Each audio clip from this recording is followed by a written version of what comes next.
تازہ ترین ویڈیوز کے لیے چینل کو سبسکرائب کر کے بیل آئیکن اور آل نوٹیفیکیشن پر کلک کریں تاکہ آپ کو ملے ہر اپڈیٹ سب سے پہلے۔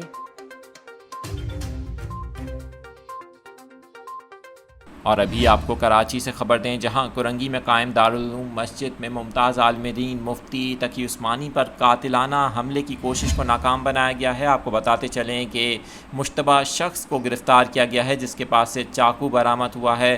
پولیس نے اس واقعے کی تصدیق بھی کی ہے اور پولیس کا کہنا ہے کہ مشتبہ شخص فجر کی نماز کے بعد مفتی تقی عثمانی سے علیحدگی سے ملاقات کرنے کی خواہش رکھتا تھا، جس پر ان کے محافظ نے جب اس شخص کی تلاشی لی تو جیب سے چاقو برآمد ہوا۔ آپ کو بتائیں کہ محافظوں نے مشتبہ شخص کو پکڑ کر پولیس کے حوالے کیا، تاہم اس شخص کا دعویٰ ہے کہ وہ کسی گھریلو مسئلے سے متعلق بات کرنے کے لیے مفتی تقی عثمانی سے ملاقات کرنا چاہتا تھا، لیکن اب اس شخص سے مزید بھی تفتیش کی جا رہی ہے۔ پولیس نے اس شخص کو حراست میں لے لیا ہے۔